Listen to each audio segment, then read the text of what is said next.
Good evening, ladies and gentlemen. Once again, I welcome you to this great time in mathematics. So, if you have been following me, in my previous lecture, we looked at a factorization method for quadratic equation. And in that particular lecture, we derived a factorization formula, which we call the Viete modified equation for factorizing quadratic equation. So today I'm going to state it as a theory and we'll see how we can apply it. So factorization continues.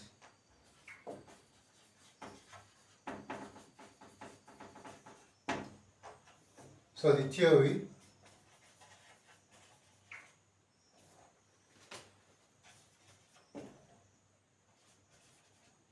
given any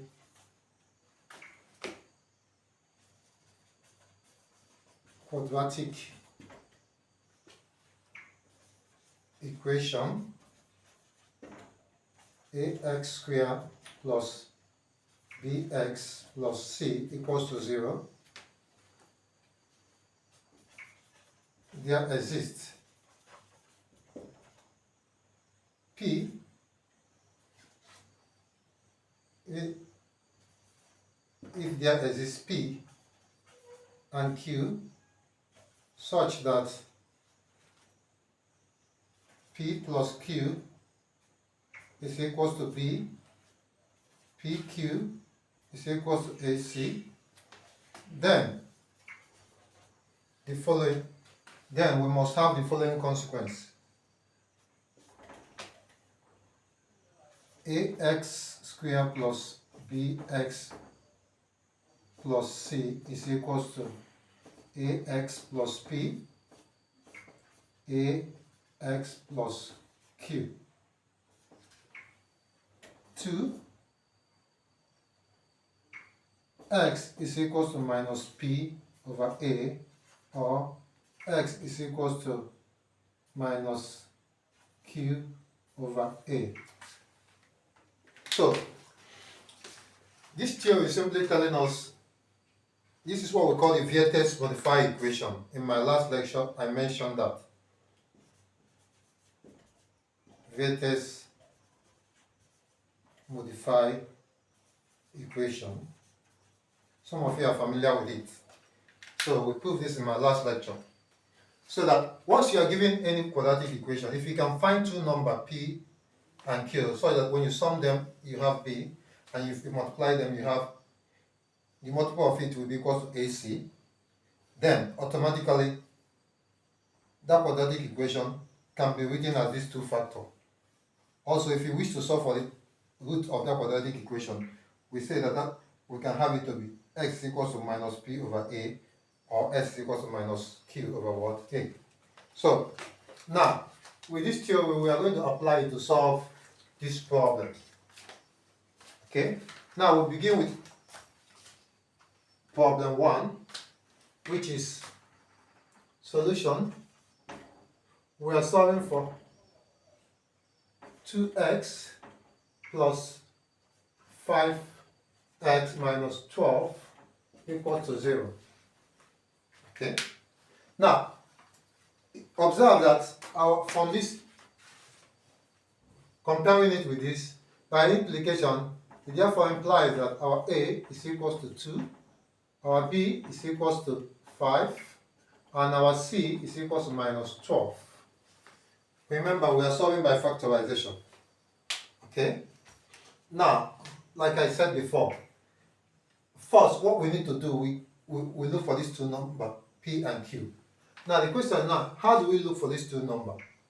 Ordinarily, by me looking at this, one can easily say, well, I'm looking for p plus q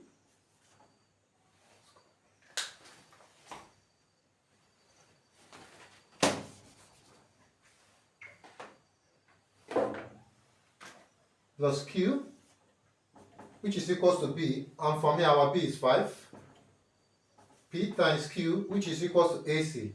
A is 2, c is minus 12. So 2 times minus 12, I have minus 24. Okay. Well, now, what are those two numbers? When I add them, I have 5. I multiply, I have minus 24. You can see that 8 and the minus 8 and minus 3 can do that. 8 and minus 3 can do that. However, of course, you can see that by me looking at this, on the first guess, I can easily guess correctly. Sometimes you can guess and you won't get it correctly. So it's a kind of try and error, process. When you guess, you check it. If it's not, you guess another one, you check it. But we can't just keep on guessing this way. It is important we find a laid down process whereby as we move sequentially, we will arrive at this appropriate value whose sum should be equals to B and product should be equals to A multiplied by C. Okay? So from this you observe that 8 plus minus 3 will give me 5. 8 times minus 3 will give me minus 24, which is okay. So but now we'll see how we can generate that sequentially. I will put that in a tabular form. I draw my table. I'll make 4 columns. Okay, this one is for my P, this one is for Q, and here is for AC. Already we know that our AC, A times C is equals to minus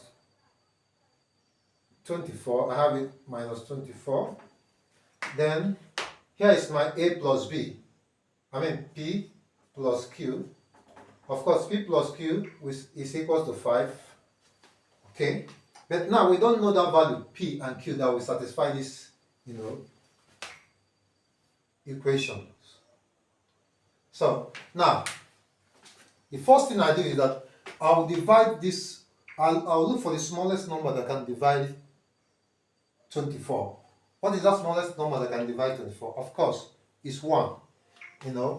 1 divided 24 minus 24 will give me minus 24. I have minus 24. I can call that number that I used to divide that to be what? Q. Now, each time we make this division, we interchange the sign. If I interchange the sign, I have 24 and minus 1. Okay? Of course, you see, 1 times minus 24 will still give me minus 24, which agrees with this side. Minus 1 times 24 will still give me minus 24, which agree with this side. But if you now sum, minus 24 plus 1 will give me minus 23. And 24 plus minus 1 will give me 23, which fails to agree with the value we have here, 5. Because this side of the column should be equal to 5, just like this side of the column is equal to minus 24. So in other words, none of this number actually qualify for the candidate for P and Q. So the next thing I will do, I'll look for the next smallest number that can divide this 24. Okay, this minus 24. So if you recall, these are the set of my value which I'm picking to divide. I've picked 1. The next smallest number that can divide minus 24 is 2. Okay, so if I divide minus 24 with 2, I will have minus 12. So I can assign that number I used in dividing minus 24 to Q, which is 2. Like I told you before now, you interchange the sign. Here now becomes 12 minus 2. Okay, now we multiply. This time is minus 24, which is okay. This time is minus 24, which is okay. Next, for this side we sum. This plus this we have minus 10, which is not equal to 5, so it's not acceptable. This plus this we have plus 10, which is not acceptable because it's not equal to 5. So that means I need to continue. So I will look for the next smallest number that can divide minus 24, and that number is 3. Okay, 3 divide minus 24, it will give me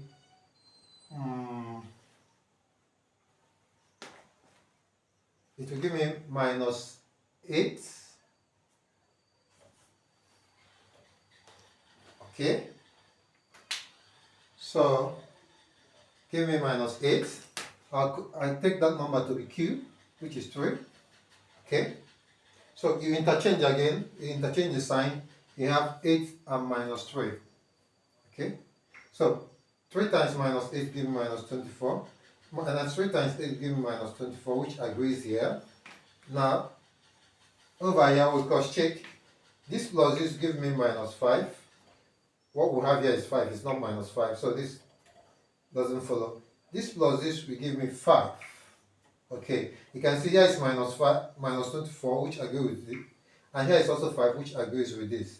So this equation is satisfied here, and it's also satisfied here. So in other words, the candidate for our P and Q is actually 8 and minus 3, just like I stated earlier before.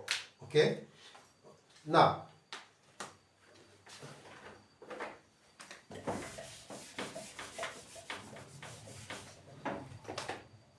having gotten this to be 8 and minus 3, from what we have in our theory, once our P is 8 and our Q is 3, I'll just apply the result of the theory. It therefore implies that x is equal to minus P over A, and our A from this is 2, and our P is 8, so which is equal to minus 8 over 2, which is equal to minus 4, or x is equal to minus q over a, which is equal to, our q is minus 3, I have minus into minus 3, all over 2, which is equal to 3 over 2, which is equal to 1 over 2. Okay, so the answer is x is equal to minus 4 and x is equal to 1 over 2. So ordinarily, before now, what most of us do is that when you get this P and Q, you substitute it back into that quadratic equation and now start to simplify all over again in order to get your x. You don't necessarily need that. This theory has already guaranteed that once you have your P and Q, you just use this second equation and you get the value for x. All the same, if you wish to write it as a factor of 2, as a multiplication of 2 factors, you can just use this one and do that as well. So, having seen that, we'll now take the second question and see how we can also solve it using the same process.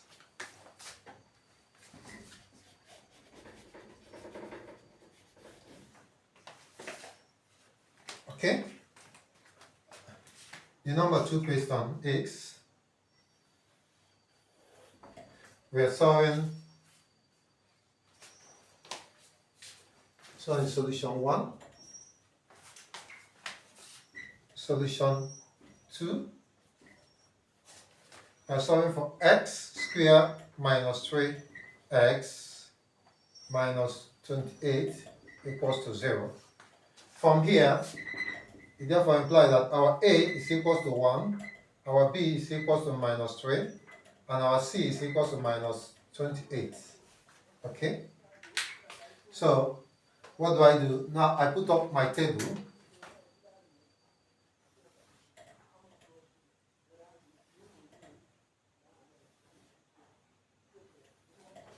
I have my P, Q, P plus Q, which is equal to B, and my B is minus 3. Okay? Here I have AC. My A is 1, my C is 28, which is 28. Okay? So, now, remember I said you divide with the smallest number that can divide minus 28. So we start with the smallest number that can divide this particular side, which we have minus 28. And that number is 1. So I have 1 divided minus 28 will give me minus 28. And I can call that number I use in dividing to be Q. I can take it to be Q. You interchange the sign, you have 28 and minus 1. If you multiply here, I give you 28. Here give you 28 as well.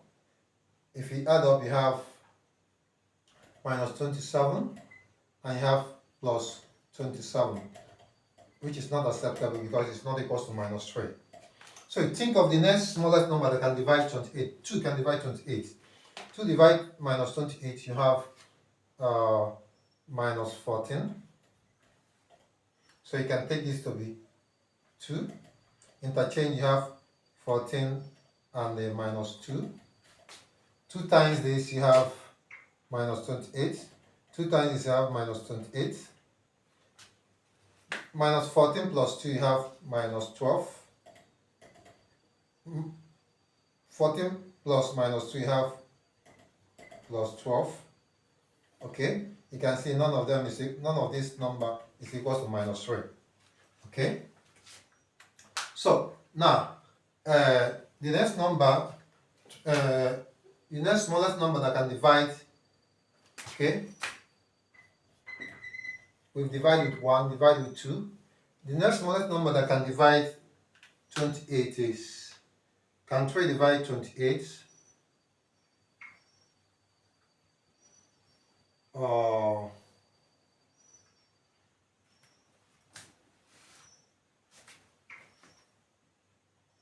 Okay, 3 we divide 21 to 7. 3 cannot divide.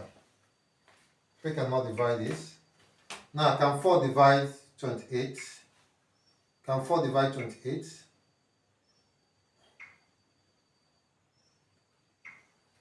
4 divide 25, divide 8, 2. So 4 can divide.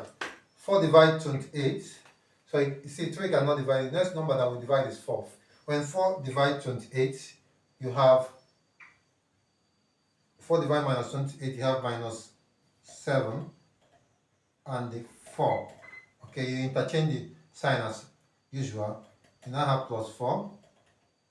Plus 7 and the minus 4. This time will give you minus 28. This time will give you minus 28. Minus 7 plus 4 will give you minus 3. Okay. Plus this minus 7 plus minus 4 will give you plus 3. Of course, this one fails to satisfy. You can see that this one is actually what satisfies this side of the equation. And also this one also is equal to minus 28. So your candidate, the choice number for P and Q is actually minus 7 and 4. So from this table, it means that our P, thus our P is equal to minus 7 and Q is equal to 4. So from this theory, X is equal to minus P over A, and our P is equal to minus 7. So we have minus into minus 7 over A. A is 1. So we have this to be equal to 7. Or X is equal to minus Q over A, and our Q is equal to 4. So we have minus 4 over 1, which is equal to minus what? 4. Okay? So, as you can see, following this procedure will naturally generate the appropriate value or candidate for P and Q. Now, we are left with number 3 and number 4. Please, I urge you to use this method, procedure, to solve for number 3 and number 4. If you are watching me from Facebook or YouTube, I want you to like and share this presentation. And also, please, I would like you to comment on the lecture and tell me what else you want me to do as regard to this factorization method, and also give me the answer you have for these remaining 2 questions. Thank you. I remain your humble presenter, Ukul Yadechuku. See you in my next series of lecture.